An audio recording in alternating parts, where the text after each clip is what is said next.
Welcome to the inaugural Brother Jeffrey Gro Memorial Lecture. I'm Dr. Christy Billups, Assistant Professor of Theology, co-founder and co-director of the Peace Studies Program, Curriculum Development Advisor for the Office of Community Engaged Learning, and Associate Director of the new Gro Institute. We're so pleased to see representatives of religious organizations and communities and justice-centered people in this room, as well as colleagues and students from around the university. We stand in solidarity with all of you in our quest to promote justice and the common good. We are indeed stronger together. Tonight, we're extremely pleased to introduce a new initiative at Lewis University, the Brother Jeffrey Gro Institute for Dialogue, Justice, and Social Action. It began with a conversation among colleagues about a desire to put emergent knowledge and passion for justice into action. To share a few thoughts about what developed from there is my dear friend and collaborator, Associate Professor of Theology and Director of the Gro Institute, Dr. James Burke.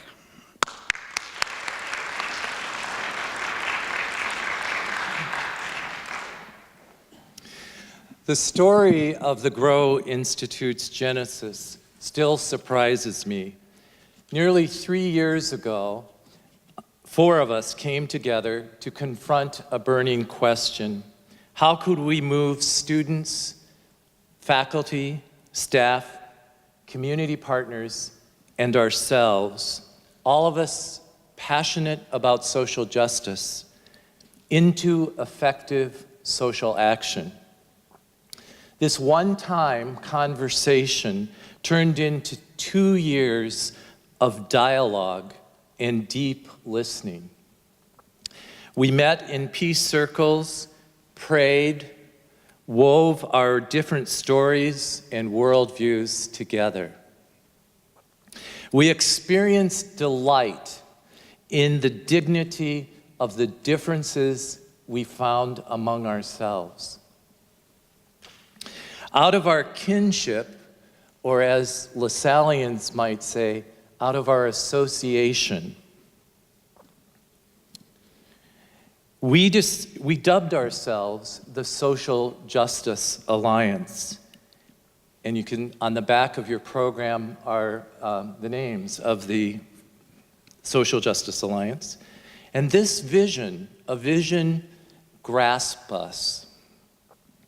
We proposed an institute for dialogue, justice, and social action, which would empower students, faculty, staff, community partners, including those throughout the global LaSallian network, to build ecumenical, interfaith, and intercultural social justice collaborations.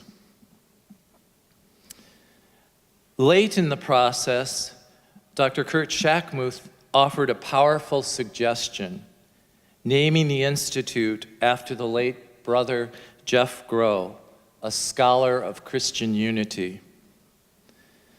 Last month, the Brother Jeffrey Gro Institute for Dialogue, Justice, and Social Action convened a distinguished advisory board for the first time.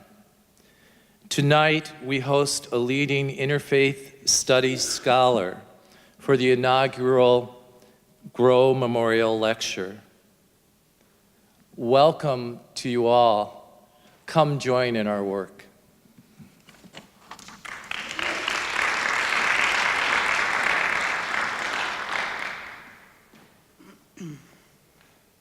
Thank you, Jim. There are people in the room who held friendship and collegiality with Brother Jeff Gro very near to their hearts, and many of you here who may not have had the pleasure of meeting this exceptional man who was truly LaSallian and the quintessential scholar. I invite Dr. Kurt Shackmuth, Vice President for Mission and Associate Provost for Academic Affairs, to come forward to offer a few thoughts about Brother Jeff and his legacy that we hope to honor through the Institute and Memorial Lecture that now bear his name.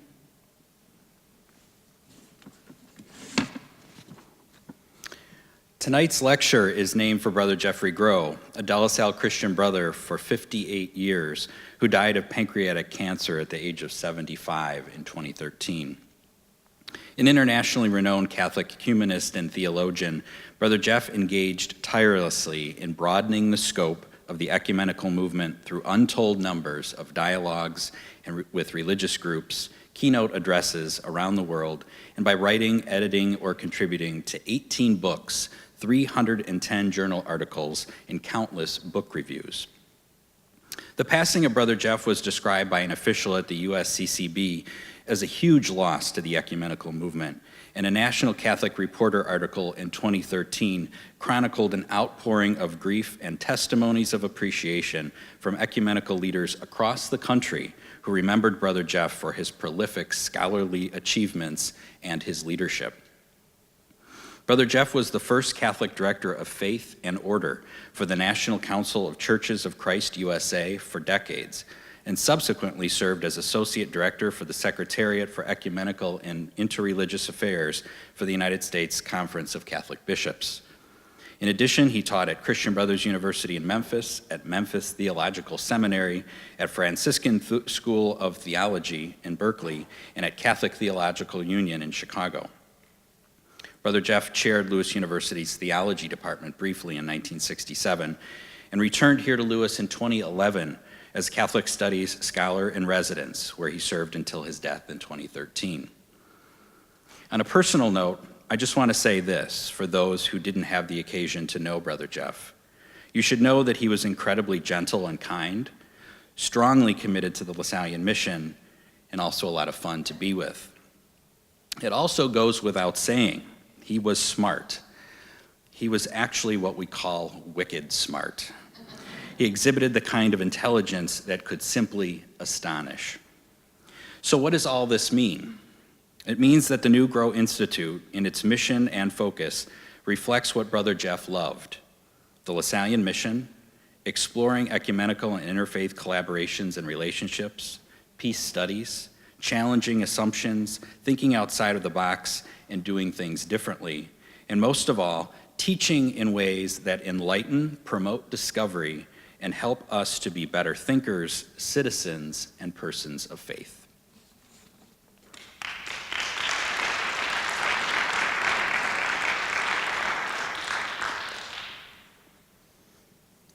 Thank you so much, Kurt. The Gro Institute is the product of much time, discernment, and passion for justice, as Jim alluded, particularly on the part of a group we call the Social Justice Alliance, an ad hoc group of faculty and staff who have crafted the Institute and helped to bring it to birth. Jim and I would like to acknowledge and deeply thank our collaborators, and I'd like each one to stand. Dr. Christy Kelly, Marisa Rocha, and Laura Wilmarth-Tyna. We are incredibly grateful to be on the journey with these amazing women. As we begin our evening together, we felt it was fitting to begin with a reflection on unity and working together toward the common good. To lead us in prayer this evening, we invite forward our Chief Diversity Officer and Director of Multicultural Student Services, Dr. Christy Kelly.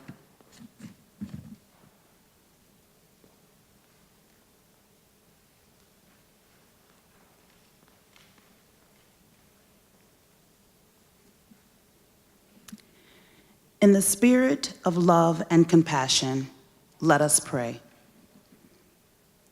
Spirit of life, God of many names, be in our hearts and minds as we come together today to pray for our world. Of many faiths and worldviews, grateful to be together and hopeful for our future. Let us experience that each from our own tradition comes today to lift our spirits in unity, knowing that we are part of an interconnected web of life. Let us acknowledge and embrace our oneness. We pray that we may be loving and able stewards of this world. We pray that we embrace our differences as we seek common ground, each of us working toward the good of all. We lean upon the strength of truth, love, to empower us to the best persons that we have been created and called to become. Yes, let us be the good we want to see in one another. Let us work to be the change that we seek. As we awaken these goals in our hearts and minds, let us say, Amen.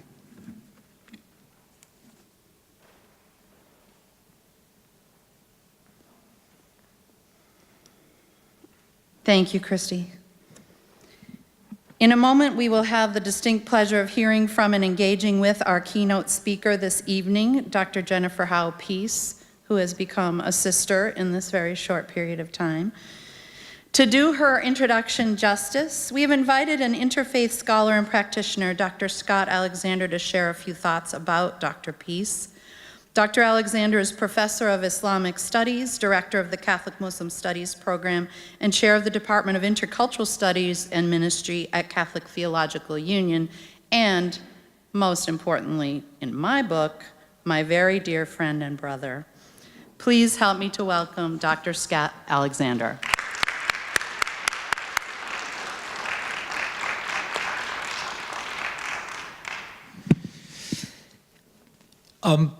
One of my favorite hadiths of the Prophet Muhammad, in succinct Arabic, says, "Man la yashkur an-nas la yashkur Allah," which means the person who does not give thanks to his or her fellow human beings cannot possibly hope to give thanks to God.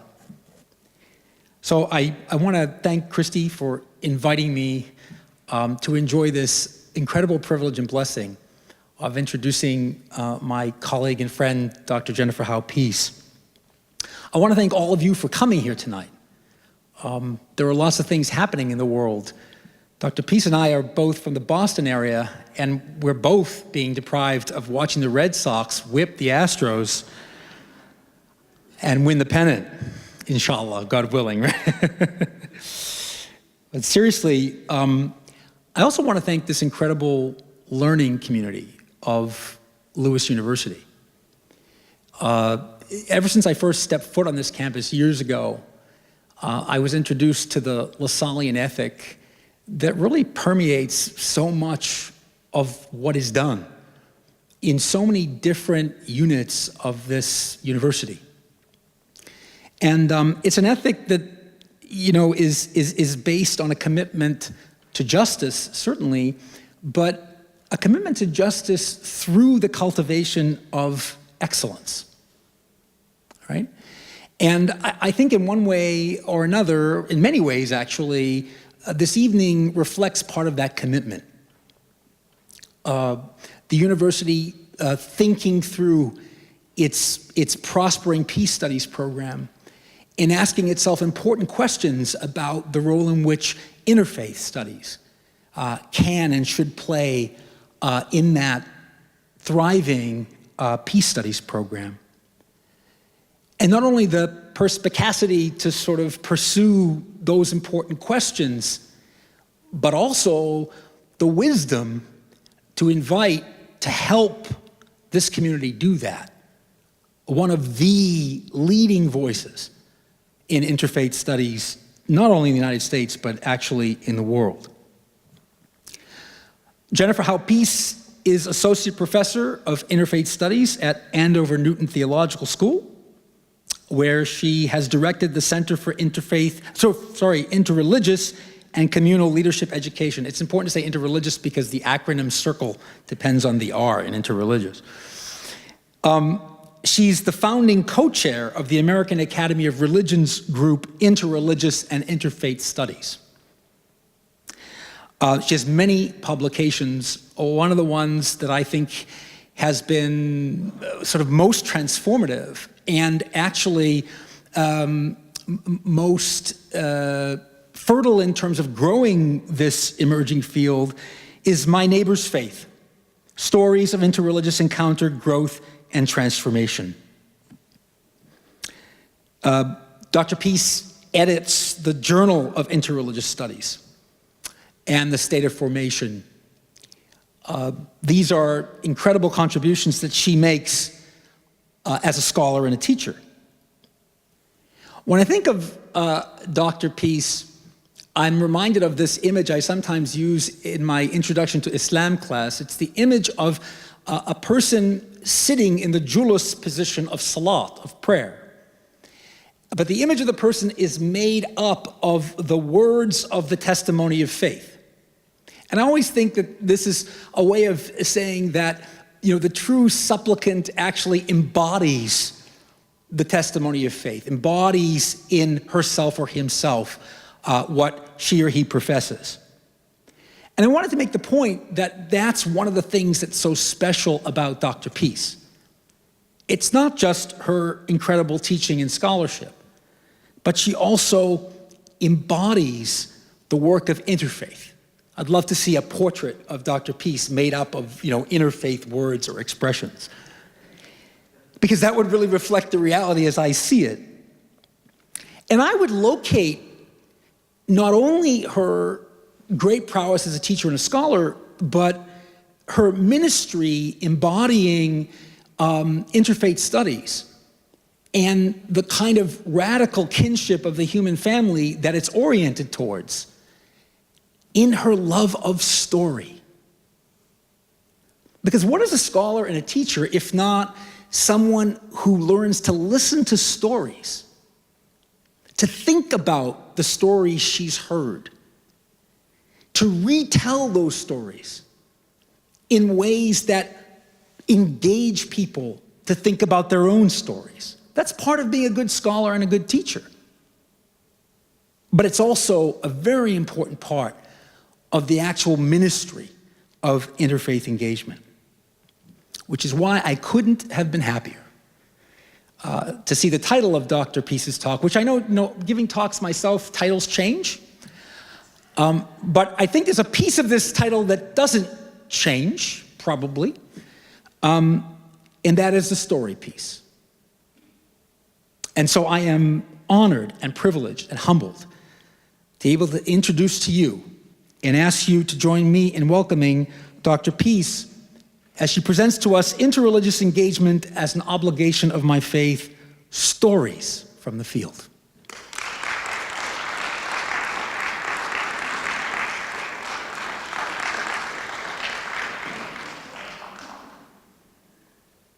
Thank you so much. What a gift and a pleasure to be here. And Scott, that was such a beautiful introduction. I feel like an introduction to your introduction was in order. That was so beautiful. It's such a pleasure to be here with all of you. I've been so impressed with this university over my day of listening and learning with all of you, with the gracious spirit and the generous hospitality and the just sharp thinking, the critical questions that you've all raised already. I've learned a ton, and that's not always the case when you come to give a talk. So I'm incredibly grateful. Particularly grateful to Dr. Christy Billups, who, as she noted, we are now like best friends, though we've met in person twice.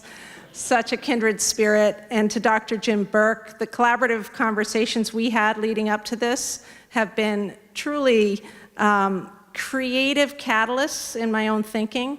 And so that's always a gift when an invitation like this actually sparks your own thinking. I want to thank the president of Lewis, Dr. David Livingston, for his gracious hospitality and being at dinner tonight, and Provost Dr. Christopher Sint, who I also enjoyed meeting and talking to at dinner, and Associate Provost Kurt Shackmuth, who I didn't get to talk to as much, but I look forward to further conversations. Also, thanks to the faculty, the staff, the students, the community members, each one of you here who made this a priority tonight, even though the Red Sox are playing the Astros.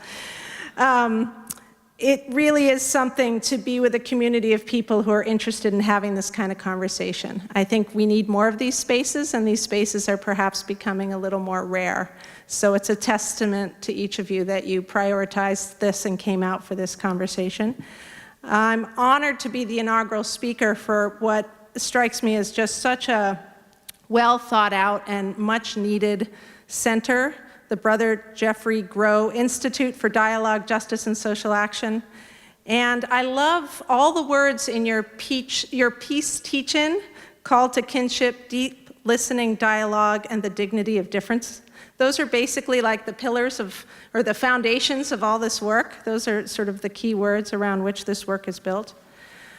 The title of my talk tonight is indeed Interreligious Engagement as an Obligation of My Faith, Stories from the Field. And that word obligation for me has a particular location. I actually gained two locations. The first was I had a student from Nigeria who was Catholic, who came, and I was speaking to him in the cafeteria one day, and he said he was trying to get to understand me and my own faith tradition, and he said, what are the obligations of your faith?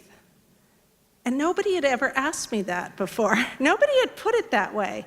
And you know, I'm a liberal Protestant girl from New England, and I thought, gee, what are the obligations of my faith? Like if I show up if I miss a Sunday here and there, nobody's sending me notes home, or, you know, the sense of obligation became a real, like, pebble in my shoe, to be frank. And I started carrying around that question, what are the obligations of my faith? What do I hold as central and key? And so that word stayed with me. And then I heard Dr. Paul Knitter give an address when we had a conference at Andover Newton and Hebrew College, and this is one of the stories in My Neighbor's Faith. It's actually the story that sparked the idea for that collection, because he stood up there at this, you know, somewhat formal conference with all sorts of folks from all sorts of institutions, and we were all trying to be smart, and he stood up there and he just started telling a story. And to be honest, I don't know what he was doing or where in the program it said, Paul Knitter, please tell a story. But he stood up there and he started talking about being a young student in Rome when the documents for Vatican II were being drafted. And he had all these American bishops coming over whose Latin was a little rusty. And so they would get all the young seminary students to help translate from the Latin into the English so they would know what they were sort of voting on the next day. And he remembers reading Nostra Aetate in the Latin in the draft form. And here he was about to commit his life to this church, and he saw the foundations of that church shifting. And he saw something new growing there. And you could have heard a pin drop when he was telling this story, because as he was telling us, he was 20 years old again. He was right back there in that time and place. And that is one of those powerful aspects of stories that really hold us, is that you're right back there. And he was reliving that, and he was inviting us all to live that with him. So that was when he said, for him, the radical change was that his church was now telling him it was an obligation of his faith to dialogue with people from other religious traditions. Not an option or a good idea, but an obligation of his faith. So that word echoed for me, and that's how it made it into tonight's talk. So that was a long sidebar, but I think frames what I'm going to say in the rest of my talk. So over the last 2 decades or so of being an interfaith educator, activist, academic, I have had the opportunity to hear all sorts of amazing stories from all sorts of folks. And the stories hold really interesting clues about some of the barriers to interreligious engagement and some of the openings or the possibilities. I think there's a lot of richness in stories as we try to understand how to do this work, why to do this work, and how to do it well. So the format for tonight is I'm gonna frame some conversation and tell you a story, and then I'm gonna pose a key question that emerges from the story. And I'm gonna ask you to take a moment and actually reflect on said question. It's not a rhetorical question. I always love those talks you go to when, you know, half of them are questions, but you know they don't really want you to answer any of them. I want you to think about these questions, and then I'm going to give you a moment to turn to your neighbor and talk for a few minutes about your thoughts on this question. And then we'll even have time we have mics and folks to invite a couple folks to share, like, this just happened for me, or I just learned this, or I just heard this. Because I think if you're talking about dialogue and all you do is offer a monologue, there's something like incongruous about that. And at this after dinner hour, there's also that tendency to be like, entertain us, and I am not television, so I'm here to engage, not well, I hope I'll be entertaining, but you get the idea that dialogue is what we're talking about, and dialogue's what we gotta do. You can't do it if you don't practice it. And a little bit of sharing these stories with you all is an invitation for you all to share some stories with each other and with the rest of us. I think one of the things I've learned about stories is stories beget stories. And that's a wonderful thing about this methodology, if you will, that we hear a keyword or a phrase or an experience, and it really sparks a memory for us or a connection, and there's a lot of learning in all of that. So, part one.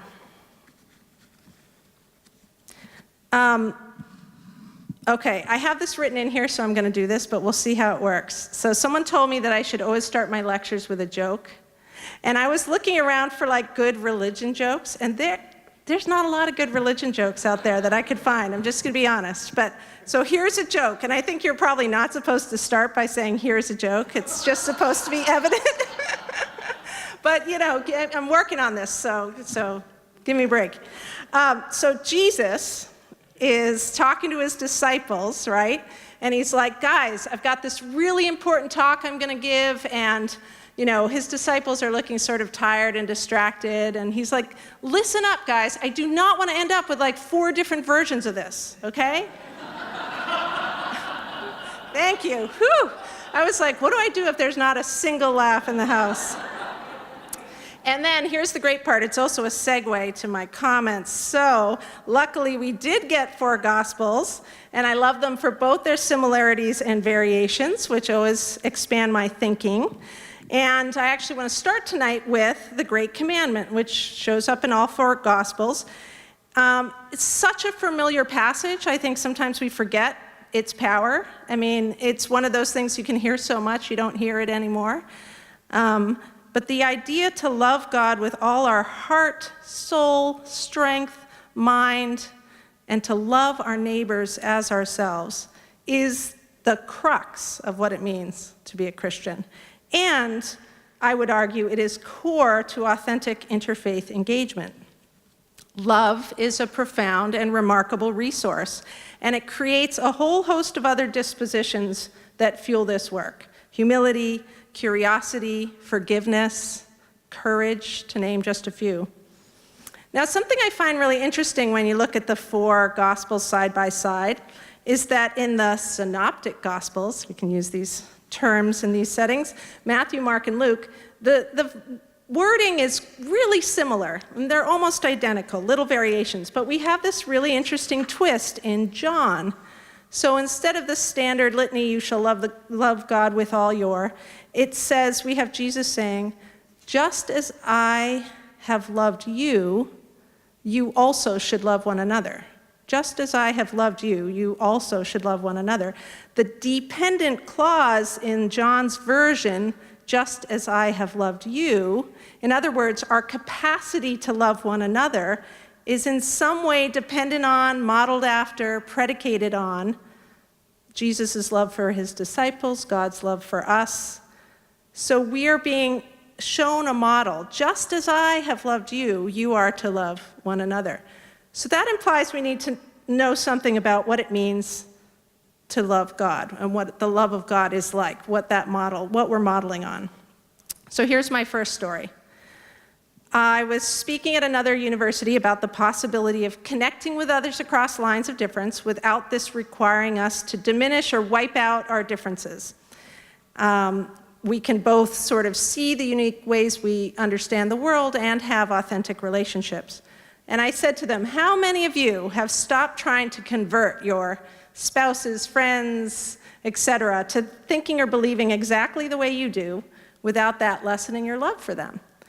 And one man in the audience was just like nodding, or it was a smaller group conversation. And that prompted him to share this experience with the rest of us. He described himself as an evangelical Christian, and he said when he got to college, he discovered that his freshman roommate was a devout Muslim. And neither of them were just like culturally Christian or culturally Muslim. They were in it. They were, this was a core of their identities. And he was frankly really nervous. And he said what was amazing to him was over the course of the year and getting to know each other and understand their respective commitments, they became really close friends. And he said decades later, they maintained this relationship and this friendship. And he said, he's sort of like, we disagree on just about everything that matters to us. And he sort of paused and he was like, but I love him.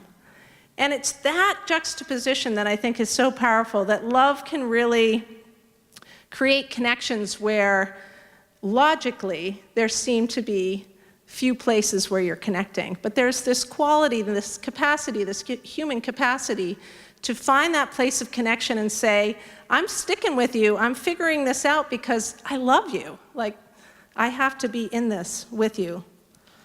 So here's my first key question. Can you think of a time that you forged an unlikely friendship? In other words, is there someone that you know or love who thinks, acts, believes, perhaps even votes differently than you? Think about how and when and where you met. It might have been college, might have been other settings. Think about what makes the relationship work despite what divides you, and whether those differences go away or how you deal with those in the midst. So I know that was like 10 questions. The one question is, can you think of a time when you forged an unlikely friendship? So can you describe and think about a time that you forged an unlikely friendship? So I'm going to ask you to just take like 30 seconds in your pew and then turn to the person next to you or behind you and talk to each other about that. And then we'll share just a couple reflections. I'll give you about, just short, each take like a couple minutes to talk to each other. And then we'll see if there's things we want to share with the larger group. Okay? So take a moment and then turn to your neighbor. Turn your attention back here. You reminded me of, in this partnership we had with Hebrew College, they have this text study approach called Havruta, where you have a pair, you're actually paired up for the whole year, sometimes your whole rabbinical study, and the two of you kind of hash out the meaning of a text together. And where a lot of this goes on is called the Beit Midrash, which they sometimes call the loudest study hall in the world. And you get a little sense of that with all the conversation and the voices, and it's a beautiful backdrop for study and exploration, and one I think, in sometimes our library models and our little carols, we sometimes forget the power of studying in partnership and the way we can sharpen each other's questions and the way we articulate something. When we have to say it to another person, we can often clarify what it is we're thinking. So that's part of why I also really always appreciate doing this in dialogue whenever we can. So does anybody want to share a thought, an insight, or something that occurred to them when they were thinking about that question or talking with their conversation partner? We have a couple mics that we can bring around. And if nobody does, we're going to have a lot more dry theory at the end of this talk, so I'm just saying.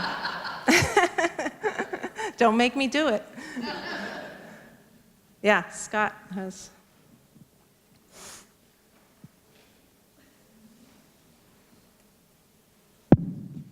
So it's interesting that a lot of the conversation in our group was about relationships that began with some kind of actual or assumed sense of profound commonality.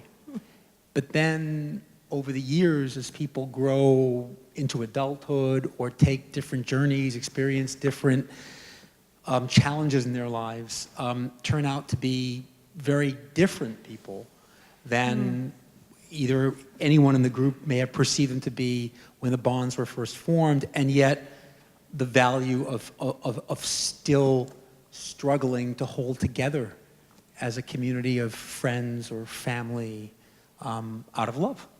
That's a helpful insight. It's like difference or commonality is sort of presumed, and then it moves into this discovery of difference, and yet that relationship's been forged, so you're willing to stick in there and wrestle with it. That's helpful insight.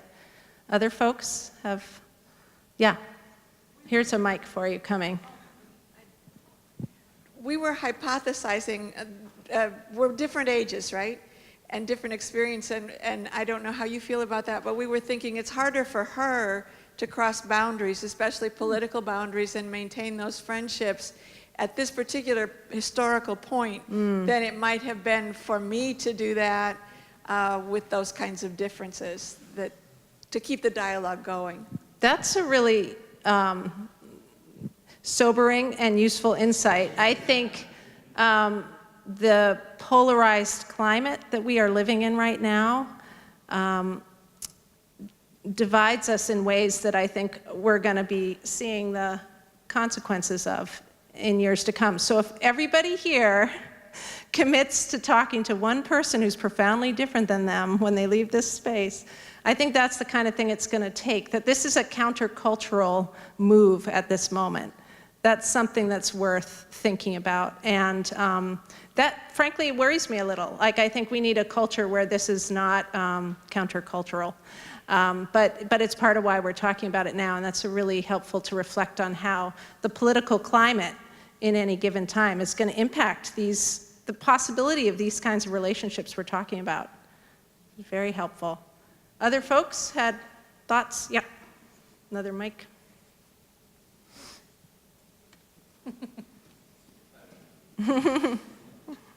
If I have to use a mic, you have to use a mic. All That's right, my okay. rule. So when I was a student here at Lewis over years ago, I lived in a residence hall that was associated with a retired community of Christian brothers.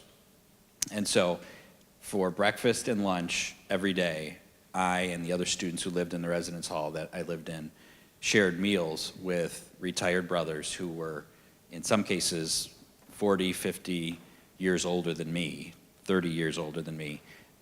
And we created very unlikely friendships. And as I think back on my own kind of growth and development, the relationships I had with those guys years and years ago were some of the most profound friendships that I've had.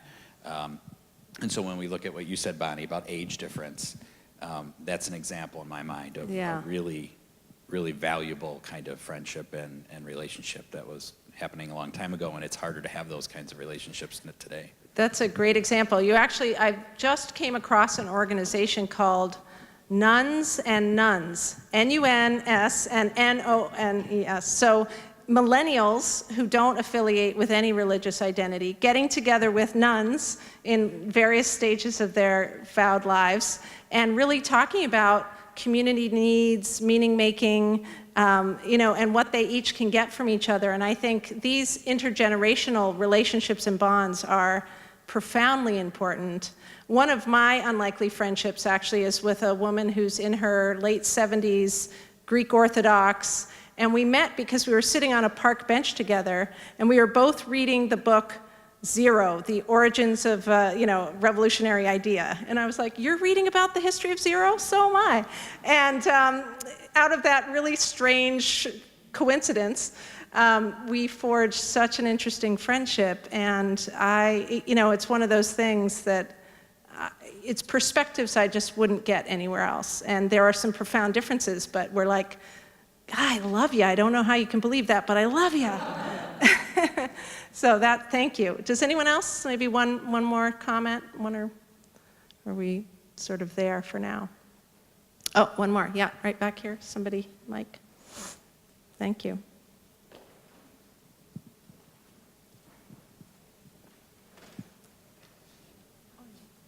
Just trying to keep the show going. The word that came to my mind was transformation.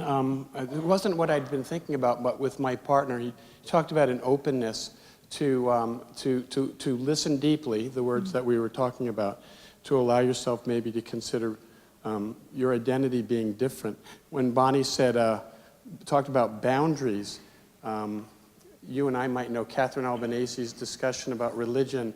It's about boundary making and identity, and having the courage in an encounter with somebody and the trust to go someplace else and to allow yourself possibly to lose yourself, but with the possibility of growing. And I kind of heard that in what we were talking about. Beautifully put. Thank you. Yeah, absolutely. Identity, boundaries, permeability, trust, vulnerability, those things just weave through this work. They're unavoidable. And so creating the conditions where people can bump into each other or, be brought together intentionally and find these kinds of connections and conversations, I see that as one of the most important jobs I have as an educator. How can I help create these spaces wherever I am? Even if it's on the bus or in the cafeteria line or those places where you're like, please don't let that person start talking to me. Like in the seat on the airplane, I'm one of those people. I'm like, so what do you do? What do you do? Just warning you now. Okay, part 2, back to the Great Commandment. The Great Commandment does not say love your Christian neighbors as yourselves. It says love your neighbors. And in an increasingly pluralistic US, with a wide range of religious and ethical stances, your neighbors could come from all kinds of orientations, just talking religiously among all the other ways that we identify. And so this is in part why I understand interreligious engagement as an obligation of my faith and as a profound way of being Christian. The deeper I dive into the practice of my own faith, the closer I come to authentic interreligious engagement. So sometimes I hear concerns or worries that this is going to water down people's beliefs, and as a professor of seminarians, I think, gosh, if conversation with someone who's not Christian is going to threaten your beliefs like this, we need to talk. Like, we need to have we need to wrestle with some of the theology and the implications of your theology now and here and in relationship. Because if you get out into wherever you're going in the world and you teach or preach or profess in whatever ways you do that, and you've never genuinely engaged with someone who deeply holds to another perspective, then that's not being educated. I'm just going to say it. So I think this is where the two pieces for me are not contradictory. They're in fact just essential. Interreligious engagement becomes an obligation of my faith if one of the obligations of my faith is to love my neighbors. Sort of as simple as that. Now, as I was saying earlier, if we're called to love each other as God loves us, a lot hinges on how we understand God's love for us. Scripture has a lot to say about this, right? Love is patient, love is kind, love is not envious or boastful, or rude or arrogant. 1 Corinthians is a wonderful litany of what love is and is not. The parable of the Good Samaritan, of course, is a classic example of love as just action. But then there's this stuff in there about loving our enemies. And I've heard so many funny sermons where they sort of try to gloss over that line a little bit. But that one fascinates me. What does that mean? What quality of love? What are we talking about? There's a man named Father Gregory Boyle, who many of you may know of, who works in the inner city in LA with former gang members. He helped found something called Homeboy Industries. He's a Jesuit priest. And he talks about his work as standing with Jesus in the lowly places. I love how he puts that. And he said in an interview that I heard with, I think it was On Being with Krista Tippett, that if you presume that God is compassionate, loving kindness, all that we are asked to do is to be in the world who God is. So if you presume that God is compassionate, loving kindness, all that we are asked to do is to be in the world who God is. This is very much that to love as we have been loved kind of refrain. And he goes on and says, you're always trying to imitate the kind of God you believe in. And you want to move away from anything that is tiny, spirited, and judgmental. I love that. You want to be as spacious as you can be. And I think that's a beautiful image too, even as we're talking about boundaries and limits. You want to be as spacious as you can be. We're not infinitely spacious, we're not God. But you want to think about your journey, and I think about my journey, my spiritual practice, as a process of becoming more spacious, How big can I get? What is my God-given size? And can I fully inhabit that? I think that's a provocative way to think about spiritual journey. And what I love about the industry, or the organization that Father Boyle helped find, is that he puts literal enemies side by side to work together. He takes folks who were in rival gangs who would have been, we heard a very powerful story this morning about just the toll of violence and gangs in Chicago, and this wonderful organization that's helping to mitigate that. But this is a group in LA that does something similar. He puts people side by side because he says human beings can't demonize people they know. It's hard to sustain that. People can't demonize people they know. It's hard to sustain that. And I would say that's really a refrain in My Neighbor's Faith. A lot of those stories are about running into the person you think is just like the enemy and realizing, all right, you're a guy like I'm a guy, or you're a person too. And that's a powerful shift. And I think there's something in there about proximity, the roommates, the side-by-side at work, the bumping into someone on the park bench. So I'm really concerned about our civic spaces, as well as our classroom and educational spaces. How do we work collectively to ensure we have these spaces where we have that providence of proximity, as we like to talk about it at Andover Newton and Hebrew College. So this brings me to my second story. Basma came to the US from Egypt with her husband. Her husband was enrolled in a doctoral program at Brandeis, and while Basma was taking care of their 2 children, she was also continuing her own PhD work at Al-Azhar in Cairo, which, if you know the hierarchy of universities in the Islamic world, that's quite a prestigious university. She was writing about the perceptions of Arab women in a particular period of Hebrew literature. And she was fluent in Hebrew, Arabic, English, and she became one of our Circle Fellows, the interfaith program between Hebrew College and Andover Newton. And she began to lead a peer group with co-directors. 3 students did this together, 1 Jewish, 1 Christian, and Basma, a Muslim student. Now, Basma was auditing a course that I was teaching along with my 2 co-directors in Circle, Or Rose, who's a rabbi, and Celine Ibrahim, who's an Islamic scholar. And the class was called Religious Leadership in a Multi-Religious Society, and our focus was on the Boston area and talking to folks in that landscape who were Jewish, Christian, Muslim, Unitarian, Universalist. And in our class, we had all those traditions represented, and 1 Muslim student, Basma. And she was very soft-spoken. She was very quiet.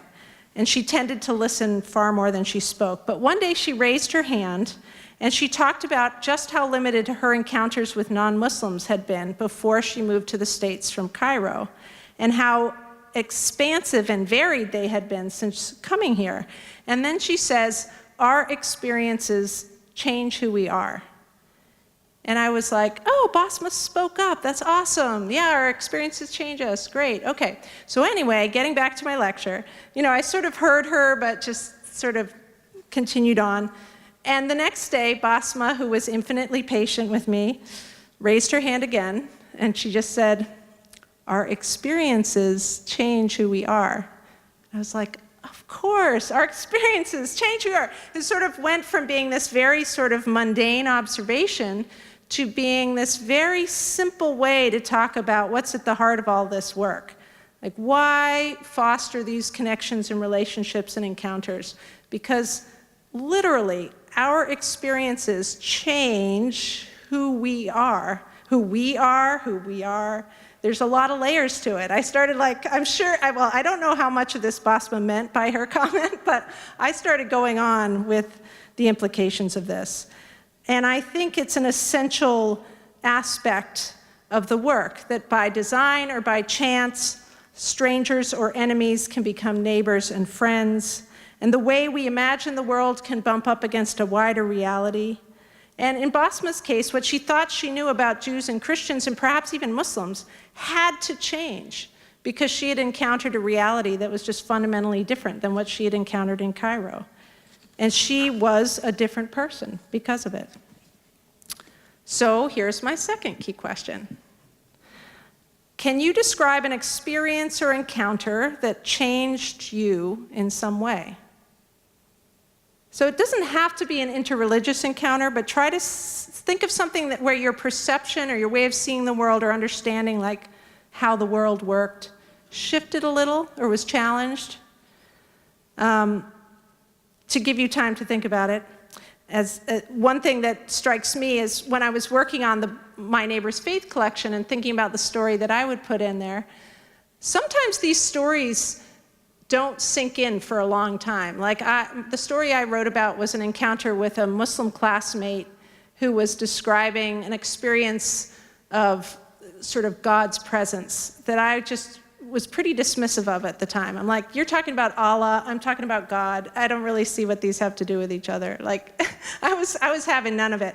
20 years later, that encounter stayed with me so vividly that I wrote about it for My Neighbor's Faith, and I realized that it was this powerful opportunity to, at a moment where my faith could have taken a very exclusivist turn, because I had had quite a powerful numinous encounter experience of God's love and presence, very viscerally, and I was explaining it with somewhat of a missionary zeal to my classmates at the School of Oriental and African Studies in London, to my Muslim classmates, and he turned to me and said, you know, I had a very similar experience, or my friend had a very similar experience. He cried for 3 days, and now he's devoted to Allah. And I was like, that is not at all the same. You totally misunderstood my story. But actually, in retrospect, I realized it was this gift that I had to sort of wait 20 years to process, where he was really inviting me to see a greater God, a larger understanding of God's love and mercy and presence. So, you know, it doesn't have to be that kind of 20-year later story, but you might think about stories where it wasn't until some time later that you realized, wow, that really had an effect on how I think about this or that. So take another moment, maybe turn to someone that you didn't talk to last time, if that's feasible, given your pews, and share some moment that changed how you think in some way. Thank you. I just love hearing. I wish I could be a fly on the wall in every one of those conversations. I'm so curious. What did all of you say? But we do have time for a few folks to share a few insights or thoughts. Yeah. Scott, one of the mics over here. We've got a cluster here of mic folk. I'm coming. Here the mics were all in the back. Come on, mic folks. Just messing with you. Take your time. Hi, I've got a unique experience. In 2001, I was in the Army Reserve, and after the events of September 2001, I was called up and sent to Bosnia, and our mission there was to locate Muslims who had gone to Bosnia to fight the Civil War, but who had stayed over. And we were successful at it, and we sent a lot of them to Guantanamo. Well, in the years that followed, I served in Africa, Iraq, Afghanistan, and then finally I ended up at Guantanamo myself, wow. Although I was free to leave at times.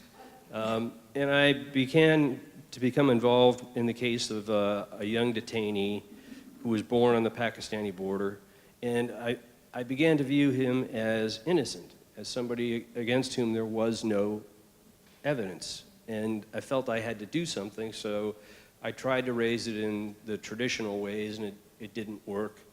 In fact, just the opposite, you know, I was condemned. And so I said, I can't participate in this any longer, and, you know, sought to leave.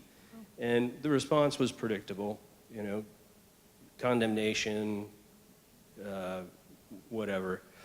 But what ultimately happened is that this young man was freed by a federal judge and has since returned to Pakistan. He was born on the Pakistan-Afghanistan border. He's now married, he has 2 children, and he's doing great. And so that was my transformative experience, wow. And I'm just glad that I was able to find, you know, whatever within me to stick up for this young man who is now has a life. Yeah, has a life, exactly. Yeah. So Wow, that's it. powerful. Thank you so much for sharing that. That's a dramatic example of that change of mind and heart. Wow, very powerful. And where the courage for that comes from is sort of a fascinating question, and something in my third story will come up a little more. So thanks for sharing that. Yeah, I saw someone over here.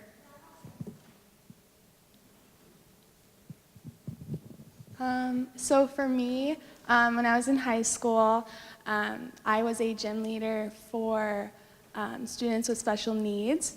And at this time in my life, like, I didn't know what I wanted to go to school for. I had no idea what I was doing with my life. And I was just there to help them, I guess. And I didn't really think much of it. And I got paired up with this girl who could not speak. And so there was no verbal interaction. And so I decided that I was going to learn sign language for her so I can actually communicate with her.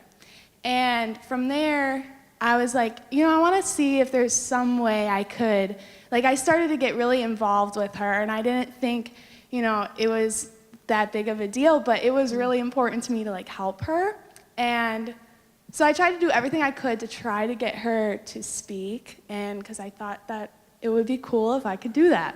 So my name's Carmelina. It's very hard to say. I knew she would never be able to say my name, and I was okay with that. But as time went on, like, I kept, every time we would, be on the treadmill, like, I would just kind of, like, pronounce words, like, so she would be able to understand. And one day I came to class, and she looked at me, and she's like, "Hi, Carm." And I, like, that's when, like, I realized, like, this is where I need to go, like, with my, like, that changed my perspective of everything, because I didn't think we can make such a huge impact, like, on people, and, like, it's just an amazing experience. A beautiful story. Thank you so much for sharing that. Yeah, it just shows you that mutual transformation process. So that was as much a delight and an experience of transformation for you as it sounds like it was probably for her. And that is the beauty of an authentic relationship. It's not one directional. There's a mutual transformation going on. And it's, if you've experienced it, it's like, that's what we're here for, folks. I mean, I think that's what we're here for. So thank you for sharing that. Maybe we have one more, if anyone else has something they want to share. Yeah, back here. We're giving our mic folks a workout. I like that. Hi, my name is Khaled Al-Zubi, and I want to talk about my experience after I finished my PhD and I started applying for jobs. I finished my PhD from IIT, and I went for my bachelor's degree to Illinois Institute of Technology. So both of these institutions were not religious institutions. When I applied for a job, I applied to different universities. One of them was St. Xavier University. And I went for an interview to St. Xavier University, then I got the job at St. Xavier University. So when I first joined St. Xavier University, I did not know what to expect at a Catholic institution. I thought all people over there will be religious, students will be religious, and I did not know how they perceive a Muslim faculty and campus. So I was surprised, and I did not know what to expect. And the first year, I remember there was election for some committees, and one of them was a religious affairs committee. And there were many candidates, actually, for the open position. I remember probably there was 4 or 5 candidates, and I nominated myself. I did not really have too much hope.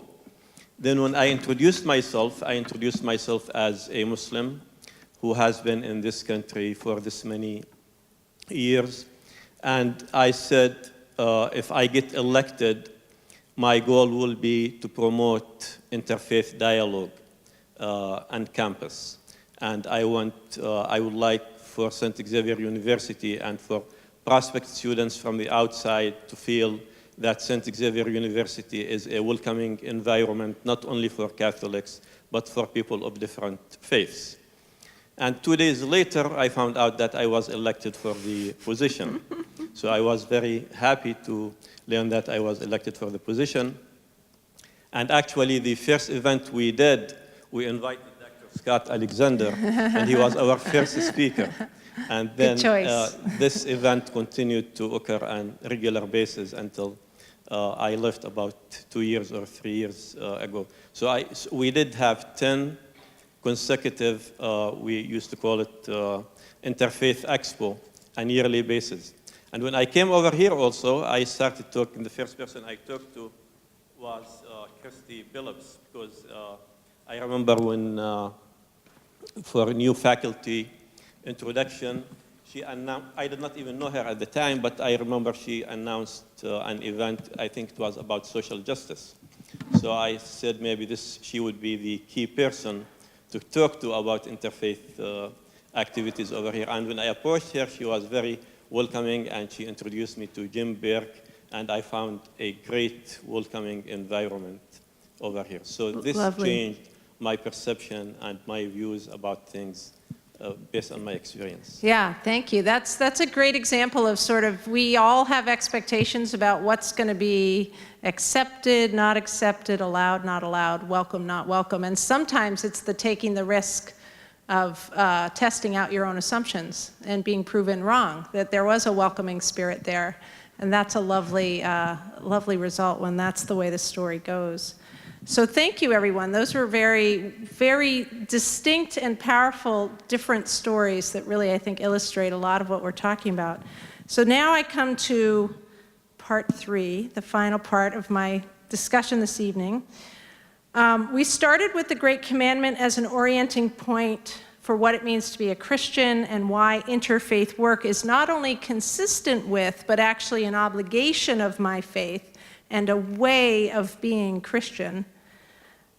And we've talked about how this commandment applies not only to family members and close friends, not only to people who believe and practice just as we do, but it also applies to those we may think of as unworthy, unlovable enemies even. But there's one more dimension of this commandment that I want to talk about. In Matthew, Mark, and Luke, the Great Commandment ends with the clause that reminds us to love our neighbors as ourselves. There's an inward dimension to this call. And as in the case of our neighbors, God's love is not narrow. It's not only for the parts of ourselves that are most lovable. God's unconditional love, I believe, extends to all those exiled and banished parts within us, all those less lovable parts. The parts of ourselves that are vulnerable or unsure or fear rejection. This story you just shared illustrates this sort of sensibility well. And this requires courage. This inward journey requires courage. The courage to love our whole selves and to feel our whole selves as included in God's love. This is in part, I believe, sustained by a robust spiritual life, those habits of devotion and discipline and practice that promote spiritual growth. I think that's a big part of where this kind of courage comes from. And that's why I see the two fields that I'm trained in academically, which are Christian spirituality and interfaith studies, as flip sides of the same coin for me. So now I come to my third and final story. This story's a little longer. It's sort of a story within a story. So it was 1998. I was a doctoral student at the Graduate Theological Union in Berkeley in the historical and cultural study of religions. Takes me a minute to remember what that is. I was looking for outlets to ground my academic work, and so I was volunteering with this fledgling interfaith organization called the United Religions Initiative, which is now a sort of grassroots international organization, but at the time was just trying to figure out what it wanted to be. And I was, as the youngest board member, I was charged with bringing the youth delegation to this big planning summit that was being held at Stanford University. And there were going to be hundreds of religious leaders from around the world, bishops from Africa, gurus from India, elders from various indigenous communities, and so much planning. A year's planning had gone into this to ensure that dietary restrictions and religious observances and institutional protocols were all honored. And our youth delegation was a microcosm of this larger gathering. We had young people from LA, Johannesburg, Bombay, rural areas, Chicago, and beyond.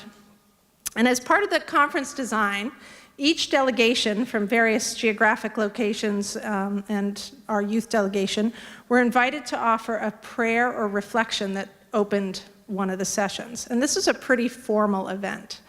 And so our group took it very seriously, and we stayed up really late preparing our opening prayer. And we decided that instead of like creating a mishmash of multiple religious ideas into one prayer, or a sort of potpourri of my tradition, your tradition, we were going to do this like non-verbal human rainstorm thing. Has anyone ever heard of that, human rainstorm?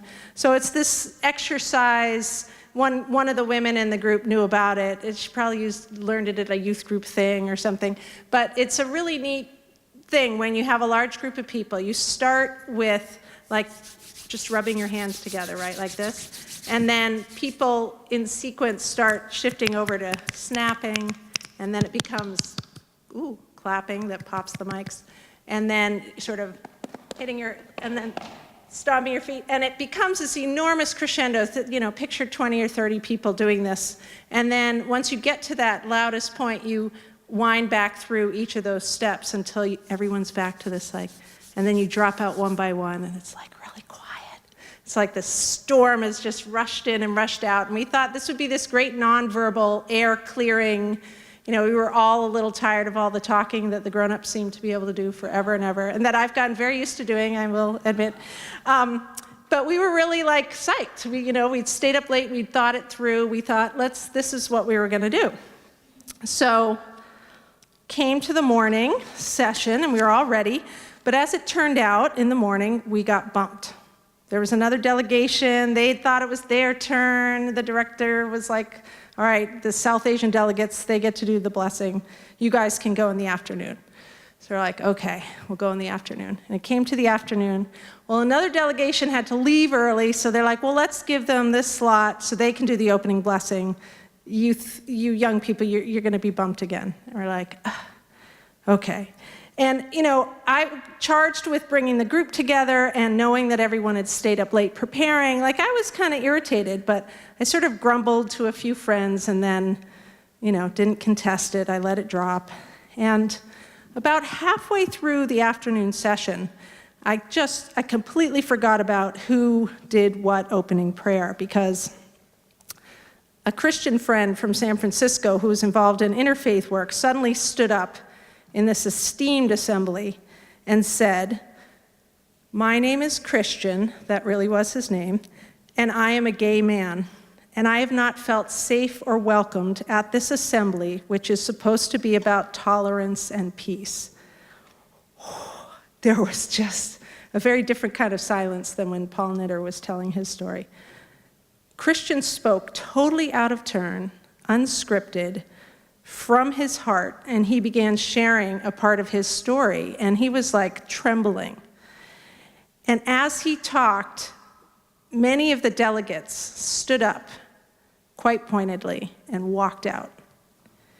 And Christian started to choke up, and the tension was just like, and you could see all the organizers like darting eyes at each other.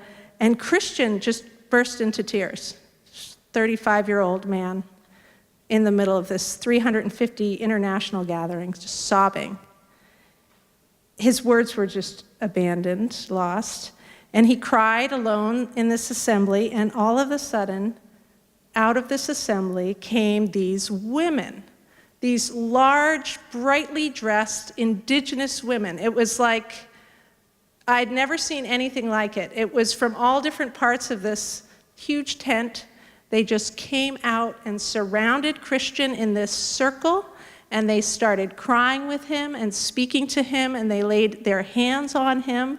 And we just all sat there like witnessing. Talk about a force that leaves you somewhat speechless. We just watched this.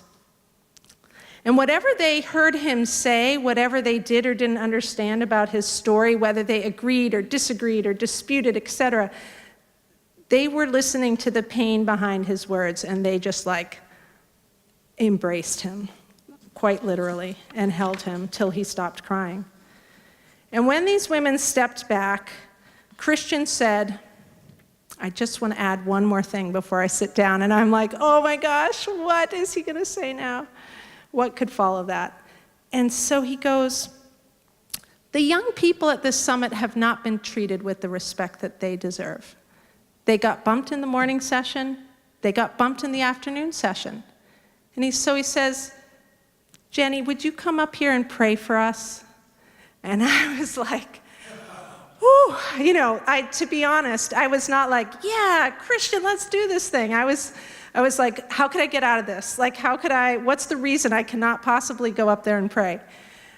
But I, knew instantly that the kind of courage that I had just witnessed required me to take Christian's hand and step up there.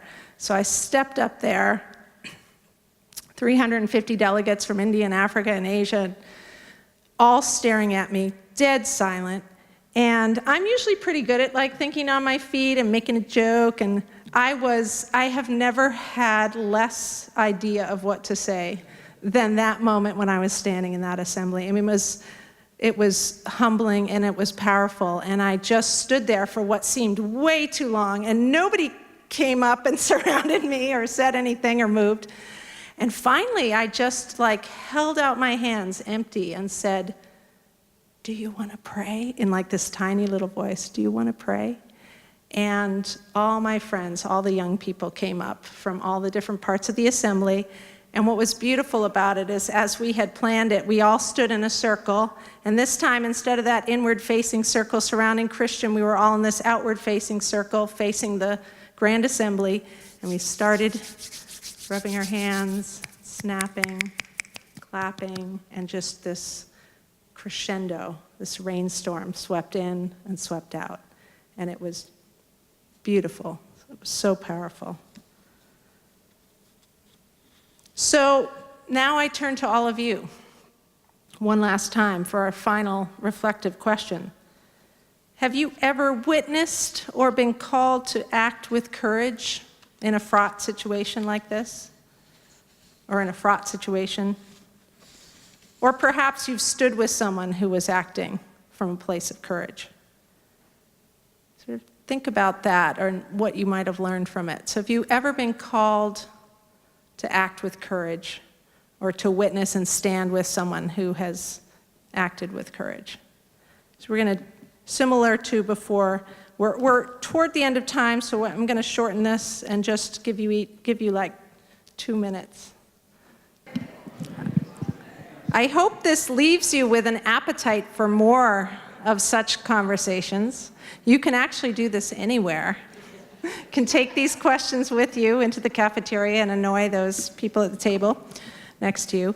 But I just want to close by saying thank you so much for your willingness to participate in this evening. It wasn't just a listening experience, it was a sharing experience, and I appreciate you listening and sharing with me and listening and sharing with each other. And just to return to Father Boyle's comment that we are called to be who God is in the world, and to ask yourself as you leave, how spacious is your God? How big is God's love? Is anyone or any part of you excluded from God's wide embrace? Father Boyle ended the interview I heard by quoting one of my favorite lines from Mother Teresa, which is, if we have no peace, it's because that we've forgotten that we belong to one another. If we have no peace, it's because we've forgotten that we belong to one another. So may the stories that we have shared and heard this evening remind us of our kinship, and may this reminder empower us to redouble our efforts to work together for the sake of peace and justice. Thank you all.